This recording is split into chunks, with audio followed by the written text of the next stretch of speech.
Okay, girls. Last question. Your nubile 13-year-old daughter has been invited for a ski weekend with a rock group. Do you A, lock her in a bedroom until she's married? B, calmly explain to her that wild ski weekends are inappropriate for 13-year-olds? Or C, wax your skis and your legs and go with her? I say B, it's inappropriate. C, go with her. Mom, I don't believe you. That's not how you raised us. I did a pretty good job of raising Melba, and after your mother died, I did a pretty good job of raising you. Yeah, Mama, but you wouldn't let us go on no wild ski trip. Well, I'm a grandmother now. I'm allowed to be nice. Add up our scores, Melba. Let's see how we did. Oh, okay. Now, on the how do you rate as a mother quiz, you and I each got a 92. All right. Look what it says. It says, congratulations, you would make an ideal mother for any child. And what was my score? Oh. You got a 31. It says, if you really need to hear the pitter-patter of little feet, buy yourself a chihuahua. It looks like you flunked, Mama. Flunk nothing. Give me that stupid magazine. I saw a spider in the shower.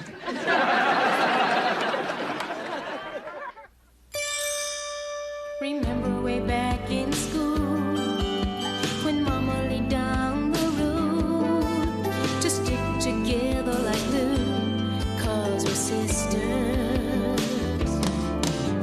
It's easy to tell as people go, we're like day and night. But when there's love, you never know, from tall or slight, black or white. We're more than affectionate friends. We're a perfectionate blend. We never have to pretend we're sisters.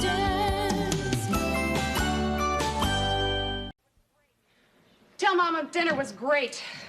Now I've got to go home and count how many calories I've racked up. Oh, gee, it's too bad you can't stay until Tracy gets back from visiting her father. I can stay. I mean, I know how you must feel. Your daughter's taken away from you every other weekend. Susan. You're not a family anymore. The guilt over a failed marriage. Susan, I'm just fine. Now, Carl and I have a very amicable divorce. It's only been 6 months. Tracy is adjusting beautifully. Too bad you're not. Hi, Mom. Hey, sweetie. Hi, darling. Give Mommy a hug. Oh, my goodness. Somebody looks like they had a great time with their daddy this weekend. We went everywhere. To the zoo on Saturday, a movie Saturday night, and this morning, Valerie and I went roller skating in the park. Wow, I'm worn out just hearing about it. Mom, can I have a pair of red leather skates like Valerie has? There's nothing wrong with the skates you already have. Yeah, except they're not red or leather. Mom, we could get a pair of Bloomingdale's with Grandma's employee discount. Oh, darling, discount doesn't mean free. Besides, I can't always buy you everything your friends have, you know. Well, Valerie's not really my friend. She's more Dad's friend.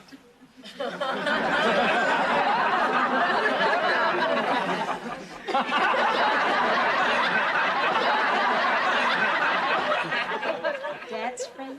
Yeah, she's nice and really pretty. Did you know Dad had a nice and really pretty friend? No, I'm just as delightfully surprised as you are. Tracy, honey, why don't you sit down and tell Mommy about Valerie? Well, Dad put her in charge of the whole weekend. Really? The whole weekend? Yeah, she put us in something called an itinerary. That means we had to do everything at a certain time. We went to the zoo at a certain time. We took our naps at a certain time. Hold it. Now, who was taking naps and where? Oh, what am I saying? Everything I'm thinking. Tracy, why don't you let Grandma know you're home? She can help you unpack your bag. Do I have to? No, stick around. I want to hear all the dirt. Go unpack. And then later I'll come in and I'll read you a bedtime story. Okay, but no more Harold Robin.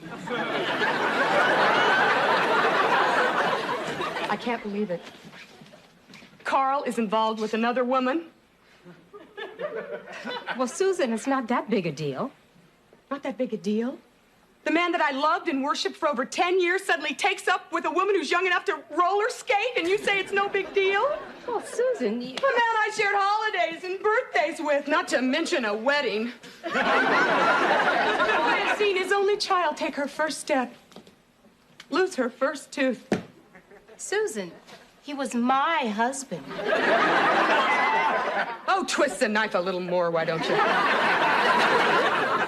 Susan, I know you're fond of Carl, and so was I, but he's a single man now. He can date whomever he pleases. Even trash. I haven't seen you this upset since Bruce Springsteen got married. Melba, aren't you even the least bit curious to find out more about this homewrecker? No, I really don't care who she is. Sure you do. Nobody's this mature. I think we should run a make on this broad. Susan, read my lips. N-O, no. I do not want to run a make on her. I do not care that she's seen Carl. But most of all, I do not care to have this conversation with you, okay? Okay, I get the message. Good. You just need time to come to terms with your natural feminine curiosity. Just remember, when you finally do, I'll be here for you. Good. With the fingerprinting kit. Honestly, Susan, I have more important things to do. Like what? Like trying to believe everything I just told you.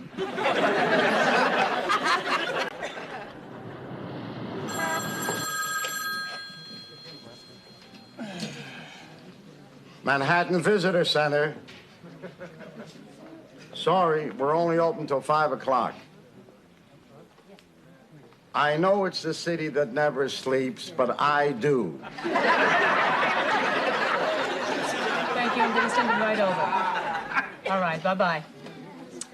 It's all taken care of. I have arranged for the traveler's aid to lend you some cash until your wife can wire you the money. Thank you. Now, remember, the guardian angels are the ones with the red berets. And the Hell's Angels are the ones that did this to you.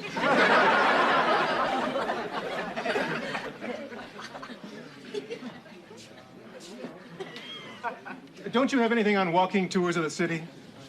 A walking tour? Do you know how filthy it is outside? You walk across the street, you have to throw your shoes away. I don't know why you'd even go outside, unless you enjoy running away from muggers and people with purple mohawks. Not that my granddaughter is a bad person. Take my advice. Go back to your hotel room and lock the door. Hey, you forgot your bumper sticker. Jack. Now, as your supervisor, I feel it's my duty to remind you that our job is to promote tourism, not eliminate it. Right. Well, I mean, you should be telling the people about all the wonderful things about this city. You're right. A plane leaves every 15 minutes.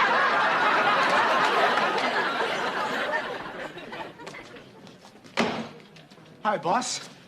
Gil, you back already? But I got those Knicks tickets you wanted for your VIPs. Well, that's impossible. The game's sold out. How'd you do it? Well, first I buy an apple, but I don't eat it. Instead, I walk it over to the Plaza Hotel where I got this friend, Arnie. Oh, well, Arnie gave you the tickets? No. Arnie's been driving a buggy around the park for years. He's got no family, but he's crazy about his horse. So I slipped an egg and apple. Arnie gets so touched, he offers me a free ride, but I don't take it. Instead, I trade it to Laura, you know, the cute little florist at the Waldorf, for a dozen roses. Oh, roses. Right, red roses. So now I take the buds over to the Copa and see Larry. You know Larry, the doorman. Oh, well, not intimately. Now, I know it's Larry's anniversary. I also know he's gonna forget. So I jar his memory a little bit. I slip him the long stems. He's so grateful, he counts me 2 passes to the Late Show. Arnie gave you the tickets? No, you see where I'm going? I don't even see where you've been. You know my friend Erwin? No, but I got a feeling you're going to tell me about him. Okay, he's a chauffeur. You know, he drives a limo. Now, check it out. Irwin's girlfriend, Donna, really digs the Copa. She still thinks it's like some big deal. So being the nice guy that I am, I turn Irwin on to the Copa passes for Donna. Donna gave you the tickets, right? No. Donna went to the Copa with Irwin. See, Irwin's been driving around the mother of one of the Knicks. She gets floor seats for all the home games, but tonight, she plays bingo. So she gave her tickets to Irwin. Irwin laid the tickets on me, and I'm laying them on you. Thank you, Gil.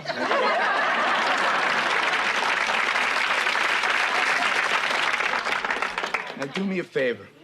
When you give these tickets to the VIPs, don't tell them how I got them. Don't worry, if I did, they would miss the game. Hello, Manhattan Visitor Center. Oh, hi, darling.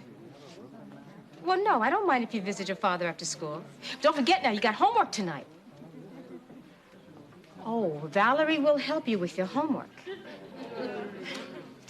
No, you may not sleep over. I don't care if everybody else is. You tell your daddy I want you home at 8:30 sharp. Bye. Who's Valerie? Oh, my ex-husband's new girlfriend. I think it's serious. Well, now, wait a minute, Melba. Serious to a man and serious to a woman are two different things. Well, they spent the whole weekend together with Tracy. With the kid? We're talking mucho serious. We're talking sheet cakes and rice. We're talking family ties. Sometimes I never thought of it that way. What if Carl decides to marry Valerie? What if she becomes Tracy's stepmother? Well, then I suppose Valerie would do everything in her power to try and win Tracy away from me. No doubt by trying to buy her affections, like my stepmother did with me. Would you believe it? On my 16th birthday, she even wanted to buy me a Volkswagen. Why, that's ridiculous. You're telling me? I held out for the BMW.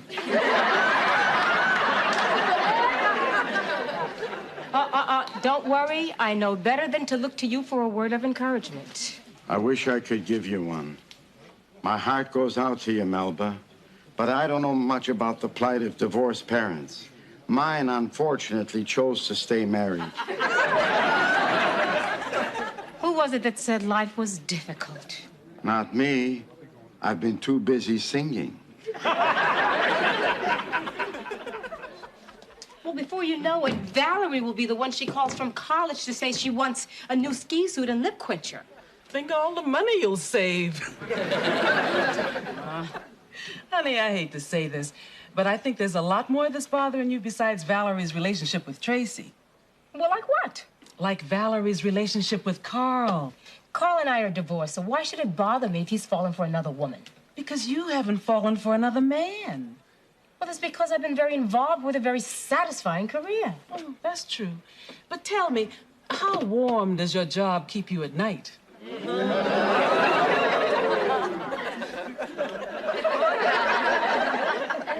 Okay, I get your point, Mama, but maybe I'm upset about both things. Melba, don't borrow trouble.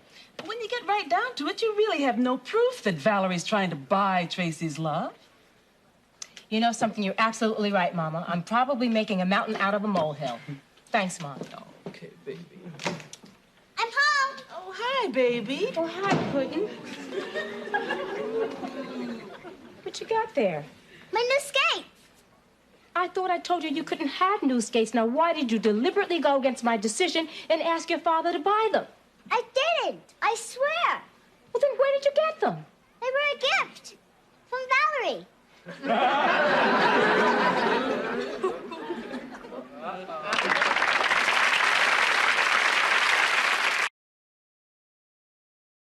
Melba, you really don't know anything about this woman.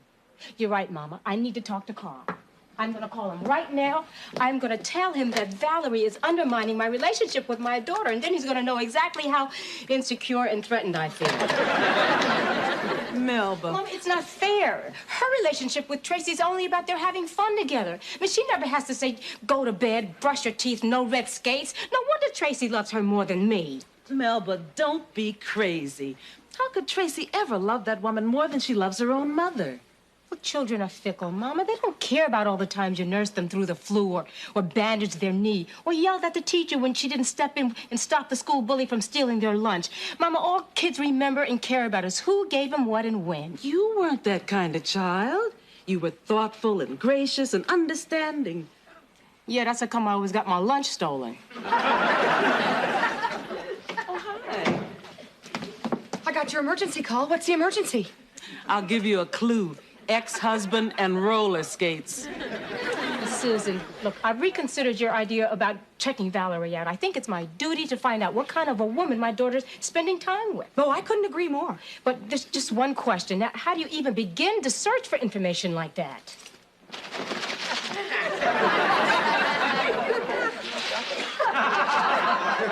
Full name, Valerie Diane Hughes. Date of birth, June 8th, 1960. Occupation, travel agent. Pet peeves, cat prints on the hood of her car. She was born in 1960? Mm-hmm. I've got feelings older than that.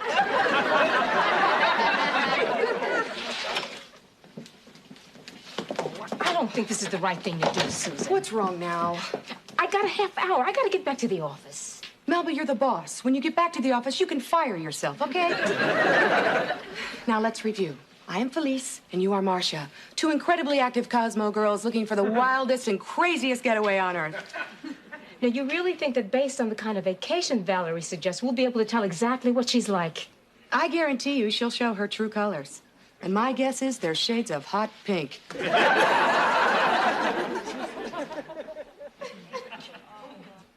Oh, my God. That can't be the woman Carl is seeing. That can't be a woman who roller skates. Wait, it could be a trick. Lynn Redgrave could be hiding under that dress. Thanks for covering for me. Oh, no problem, Valerie.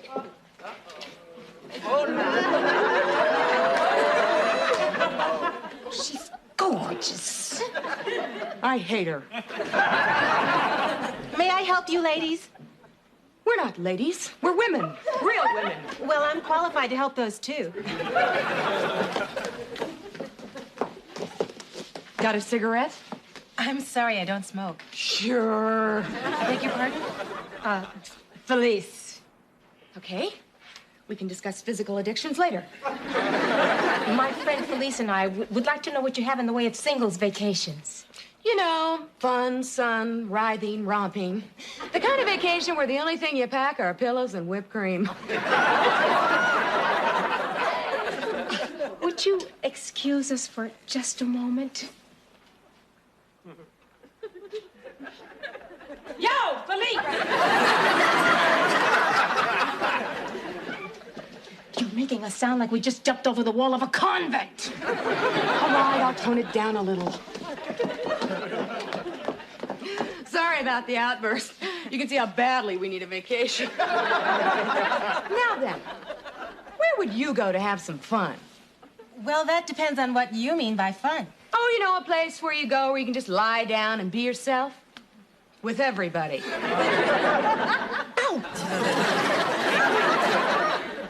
Well, we do have a new group of tours that you might be interested in. It's called Decadence 2. I knew it. I'll bet you had the time of your life. Well, actually, I've never been on a singles tour, but here's the brochure. Get this. Scenic Sweden for $9.50. That includes the airfare, the musk oil, and the 8mm camera. Oh, gosh. If you like that, there's also a day trip to Hans Christian Andersen's favorite leather shop. I'll take it. Felice, Marcia, this is Rob Bellows, our singles tour coordinator. Perhaps you'd like to talk with him. No perhaps about it. I'll be back, Mom. Melba, I thought your name was Marcia. Oh, well, it is. Well, that's my middle name. That's what my friends call me. No, that's a complete lie. My name is Melba. You're Carl's ex-wife, aren't you? Yes, and I'm not very proud of myself right now. Well, actually, I'm glad you came down here. I've been wanting to talk to you. I hope you didn't mind my giving Tracy those roller skates. Well, it was awfully generous of you. Oh, she's a great little kid. She did her homework and cleaned her room without having to be told. She even offered to pick up the check for lunch on Saturday. That's my little girl. Yes, I'm sure she takes after you in lots of ways. Thank you. Well, you see, now, she's the reason I came down. I just wanted to know if the woman that she was spending so much time with was okay, and you are, so goodbye. Oh, well, Tracy's not the only reason I came. You see, I was kind of curious, and I wanted to know if, I had to check you out. And? Well, you're young, you're beautiful, you're intelligent. You're everything I hoped you wouldn't be. Melba, I have a confession. I didn't only buy those skates for Tracy. I bought them for me. I don't think they're your size. I was feeling a little insecure, and I thought, if I could get Tracy to like me, it might bring me closer to Carl. You know something? I'm glad I came down here, Valerie. Me too. Saves me from having to make a trip to the visitor center to check you out. Susan, when are you leaving for Sweden? Well, I'm not so sure I'm going now. How come? She found out that the camera adds 10 pounds to your figure. Camera? What camera? Oh, I'll explain it to you when you call me from college. It's time to go to bed now, Puddin'. Good night, Grandma. Good night, honey. Good night, Aunt Susan. Good night, Trace. By the way, honey, I met your dad's friend, Valerie. You did? Yeah. And I agree with everything that you said about her. That she's pretty? Yes, and she's nice. She's very nice. What kind of skates did she buy you? Now, a person doesn't have to buy you something for you to think they're nice. Now, gifts shouldn't have anything to do with whether you like a person or not. I know that. Good. I like Emmanuel Lewis, and he never brought me diddly. Then you understand why I had to say no when you asked for the skates? Sure I do. You're my mother. You're supposed to say no.